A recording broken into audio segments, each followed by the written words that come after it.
Alors, qu'est-ce qui vient après les Chutas et les Stabas? Ah oui, bien sûr, les Squig. Nos 3 unités de Squig. Donc commençons d'abord par les Squig Hoppers. Les Squig Hoppers. Qui sont dans la même boîte, d'ailleurs, que leur version, entre guillemets, élitiste, qui sont les chevaliers sur Squig, donc eux. Qui s'appellent les Squig Bunders, les Boingrotz Bunders. Mais commençons donc par les Squig Hoppers. Donc ce sont eux. La version sur Squig avec arme à une main, on va dire. Alors.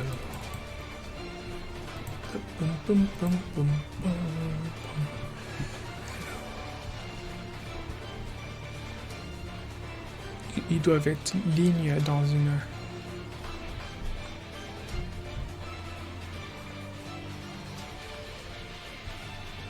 Alors, Boingrotz Bunders, 5 points pour 100, ouais, ça je le sais, mais les Hoppers, où est-ce qu'ils sont? Je les avais tout à l'heure. Ah, ils sont là. Effectivement, ligne dans une armée de Gloomspygit si le général est sur un Giant Cave Squig ou sur des Mangler Squig. Donc si le général est juste un Loon Boss ou accompagné d'un Squig avec son pet Squig, ça ne fonctionne pas. Donc 5 figurines pour 90 points, donc on a quand même une ligne à 90 points, c'est pas trop mal, même si on est que sur du 5 figurines, là on est, vous voyez, on est quelque chose de en fait, on est sur une équivalence Liberator, ou Guerrier du Chaos. Alors voyons. Mouvement 3d6, donc c'est très très variable. Sauvegarde de 6+, bravoure de 4, blessure 2. Là on est quand même sur quelque chose de part incroyable, malgré le fait qu'ils aient un mouvement de 3d6. Bon, alors, mouvement de 3d6, donc de 3 pouces à 18 pouces, volant. L'unité de Squig Hopper se compose de n'importe quel nombre de figurines, chacune armée d'un qui tranche. Ok. Les Cave Squig de cette unité attaquent avec leur gueule garnie de crocs.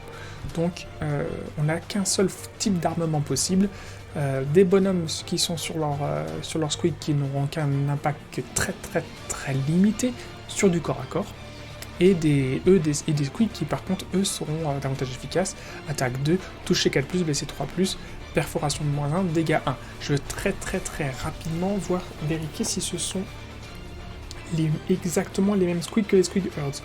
On est sur exactement les mêmes Squig que les Squig Earths. Donc en fait les gars ils ont pris les Squig qu'ils avaient en meute et de leur harde de Squig et ils sont montés dessus. Et là où les autres, eh ben, il fallait les pousser pour aller au combat parce qu'ils avançaient que de 5, eux ils volent et ils peuvent se déplacer 3d6. D'accord.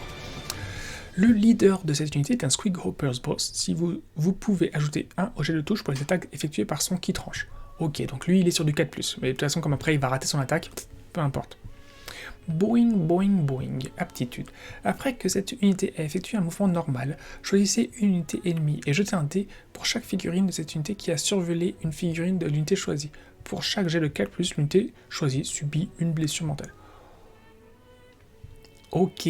Donc en fait, dans l'optique, vous auriez éventuellement fait un jet de mouvement de 3 intéressant, suffisant, pour passer au-dessus d'une unité ennemie. Alors, considérons que l'espace de l'unité, c'est sur des socles de entre 25 et 40 mm, sur une ou deux lignes, donc quelque chose qui va faire environ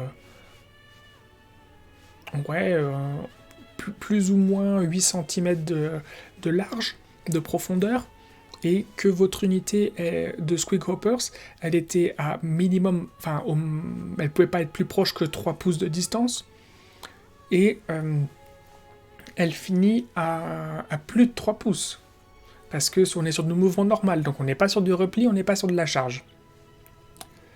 Donc, ça vous demande quand même, c'est quand même des conditions assez particulières, ça vous demande d'avoir fait un jet de mouvement qui est pas trop ridicule.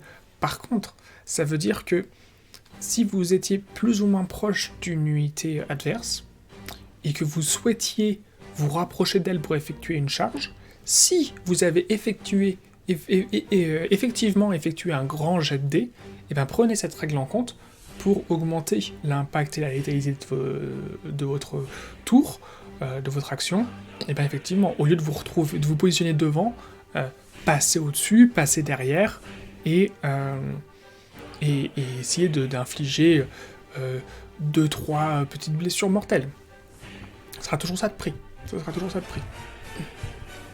On est quand même sur de l'unité assez fragile, hein. 6 plus de sauvegarde, pas de bouclier, pas de rien, de que dalle. Hein. Donc, bravoure de 4, en vrai, ils peuvent voler très très facilement. Eux, ils sont fragiles, hein. On est quand même sur une unité assez fragile. Fort heureusement, ils ne coûtent que 90 points. Ils sont là. Donc voilà. Fort heureusement, ils ne coûtent que 90 points. Je pense que pour qu'ils soient un minimum efficace, il faut que vous fassiez une unité à 180 points. Et en fait, ce qui se passe, c'est que pour 180 points, les 10 bonhommes, je trouve qu'ils ne tiennent pas la comparaison avec leur version, entre guillemets, élite, qui est là, les Wingrod Bounders, pour 100 points. En fait, je préfère mettre 200 points de Wingrod Bounders que 180 points de Squig Hoppers. Même si je suis pas certain que je voudrais mettre 300 points de Wingrod Bounders. On verra la semaine prochaine quand je vous proposerai des listes d'armées. Mais du coup, allons voir leur version élite. Donc, la version chevalier, si je puis me permettre.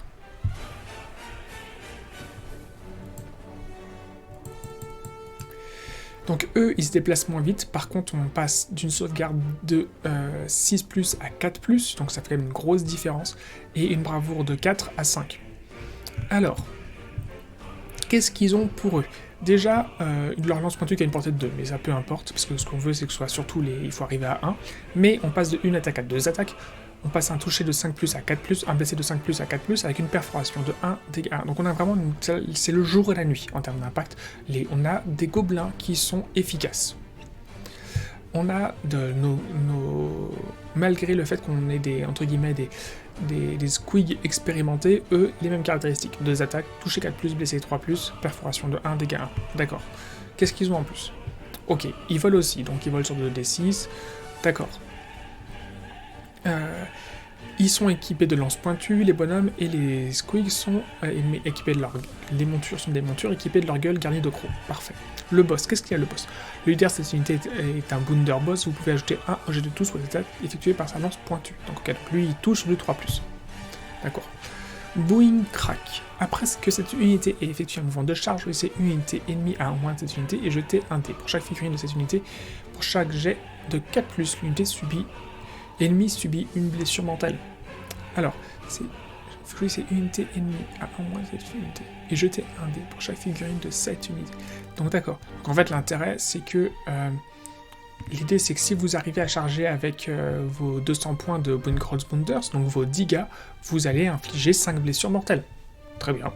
Ajoutez un au jet de blessure pour les attaques de lance pointue de cette unité, si cette unité a fait au moins a fait un mouvement de charge au même taux. Donc en fait, l'objectif c'est vraiment de réussir votre charge avec cette unité.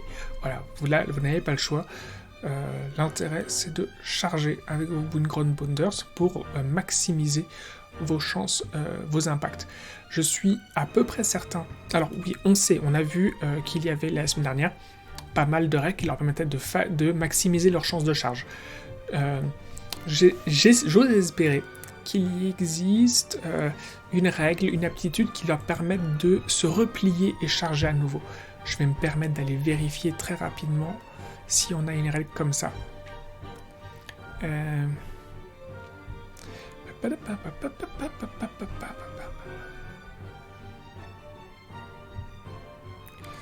Ouais.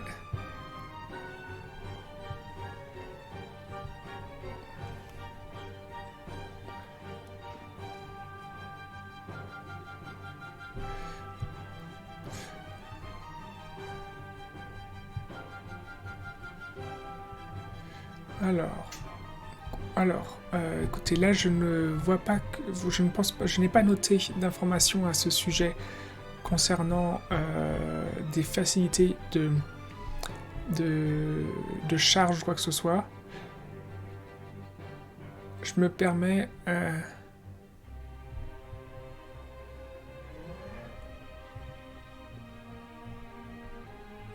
Écoutez, je vais essayer de vous développer des stratégies à ce niveau-là la semaine prochaine, parce que c'est une unité que j'aime beaucoup. Pour moi, c'est des 3 unités de Squeak, c'est celle que je préfère. Parce que en fait, elle a des caractéristiques de hyper correctes. Et alors vous allez me dire, oui, mais c'est plus proche de ce qu'on a en général, sur les autres unités des autres factions. Je suis d'accord, c'est vrai, mais je trouve qu'elle est classe, je trouve qu'elle est fun. Ouais. Bon, écoutez, peu importe. Peu importe. Je trouve qu'ils sont proportionnellement beaucoup plus efficaces que les Squig Hoppers de base, même s'ils sont un peu plus chers. De mon point de vue, en fait, les Squig Herds sont tout à fait viables. Les Squig Hoppers, c'est plus difficile. Et quitte à jouer du Squig chevauché, peu importe s'ils sont que sur 2d6 de déplacement et pas 3d6, vous avez, grâce au Mangler Squig, grâce au Giant Cave Squig, des options pour relancer les courses, relancer les charges, etc. Je pense qu'il est plus intéressant, plus viable, véritablement, de dépenser 10 points, 20 points pour monter sur 10 figurines, et d'aller chercher les Wingrods Bounders. Je le pense. Après, si vous décidez de jouer sur du Hoppers, ce n'est pas une faute. Hein. Ce n'est pas une faute. Ils sont juste, je pense, plus difficiles à rentabiliser. Allons voir le Mangler Squig. Donc le Mangler Squig, c'est la version non héroïque, c'est eux. Et je vais me permettre d'ouvrir sa version héros pour voir, pour comparer entre le Loon Boss et le Mangler. Donc, alors, là on est sur le Mangler, donc c'est la version pas héros, donc c'est eux là. Et là on a le boss. Donc le boss, voilà, lui il a un petit chapeau un peu plus stylé. Alors, on va comparer les deux. Peut-être qu'il faudrait pas les comparer, mais bon. Là, on est à 200 aussi. Alors, le Loon Boss, il coûte 280 points. Et le Mangler, il coûte 240 points. Donc, on a une différence de 40 points. Alors, ils ont tous les deux un mouvement de 3d6. D'accord. Sauvegarde de Calplus, c'est la même chose. Blessure 12, bravoure 10, bravoure 10. Bon, déjà, de base, je vous le dis, moi, personnellement, j'ai du mal à apprécier et à accepter que une version héroïque d'une unité n'ait pas plus de blessures. Ils sont déjà au maximum d'un point de vue bravoure, donc si lui, il avait été sur une bravoure 9 et l'autre, le boss, avait été sur une bravoure 10, j'aurais trouvé ça correct, cool. Et compréhensible. Je trouve ça dommage que si le Mangler Squig a 12 points de vie, 12 blessures, et bien que le Loon Boss en ait pas 13, pour être symbolique, ou 14. Peu importe. Alors, l'armement. On a 5... Le coupe-lune, il n'y a pas de coupe-lune chez eux, donc 5... ok. Grande gueule gagnée de croc. 4 attaques touchées, 3+, c'est la même chose, 3+, moins 1, D6. Chaîne et boulet. 7 attaques, 3+, moins 2D3, 7 attaques, 3+, moins 2D3, d'accord. Donc on est sur la même chose exactement. Bastonneur des grottes, 4 attaques, 4+, 1 dégât. Bastonneur des grottes, 4 attaques, 4+, 1 dégât. Donc ça c'est un petit truc qui me gêne déjà. C'est que pourquoi la place qui est ici prise par le Loon Boss, et donc qui inflige 5 attaques à lui tout seul avec 3+, 4+, eh bien ici elle n'est pas occupée par un 5e Bastonneur Grottes. Pourquoi ici c'est 4 attaques et pas 5 attaques? Pourquoi il n'y a pas un 5e Bastonneur Grottes qui est à la place du boss? C'est pas grave. Description équipage, ça on vient de le voir. La créature peut voler, les deux ils volent. Donc, déjà pour 40 points, on constate qu'on a pour l'instant gagné que 5 attaques en 3+, 4+. Ok. Aptitude, Squig Splash. Ajoutez 1 au jet de touche pour les attaques de chaîne et boulet de cette figurine si elle effectue un mouvement de charge au même tour. Squig Splash, il y a la même chose. Chaud de vent. Si cette figurine est tuée avant de la retirer du jeu, jetez un dé pour chaque unité à 6 ou moins de cette figurine, sur quel plus l'unité subit des 3 blessures mortelles. Chaud de vent, il est la même chose. Donc en fait, pour 40 points, on a gagné le couple lune, la possibilité de porter des objets magiques, le champignon de bonnet rouge et l'attitude de commandement. Sachant que le champignon de bonnet rouge, une fois par taille, à votre phase d'héros, vous pouvez dire que cette figurine mange un champignon de bonnet rouge. Si vous le faites, vous pouvez relancer les jets de touche et de blessure pour cette figurine, mais pas pour sa monture ni son équipage, jusqu'à votre prochaine phase d'héros. Donc seul le héros, donc là avec son...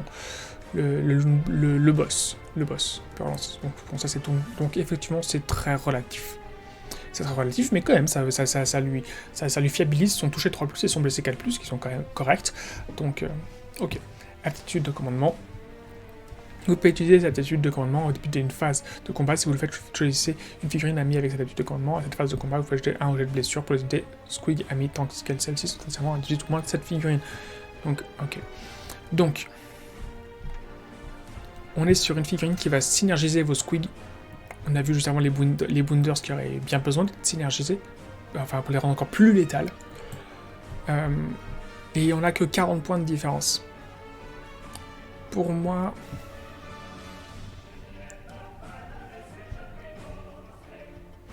Étant donné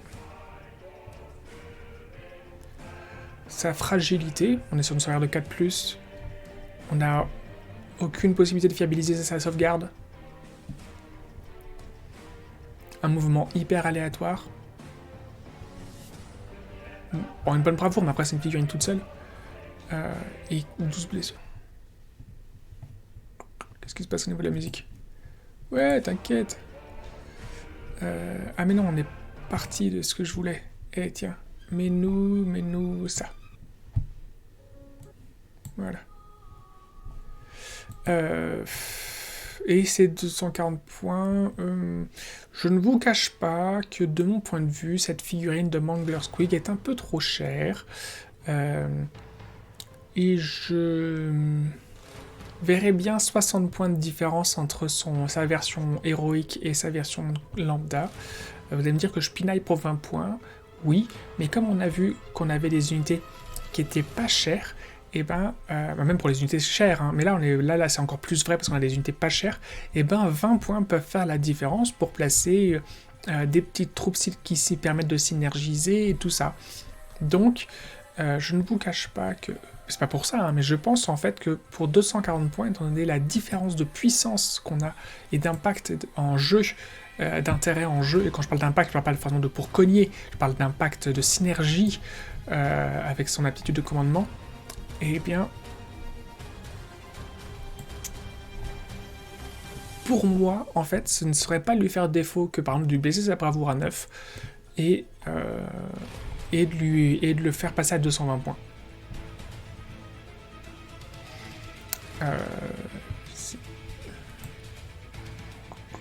Genre autant jouer un Moon Boss, un Loon Boss sur Mangler Squig quand on joue Squig, c'est une grosse évidence. Je pense que rajouter un Mangler, la question se pose.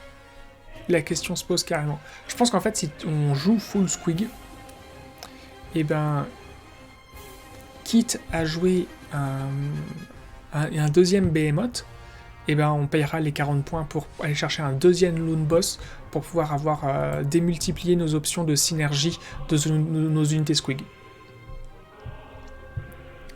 Je pense. Donc en fait, ouais, on payera les 40 points. Pour moi, on payera les 40 points pour prendre un second boss. Plutôt que de jouer un Mangler.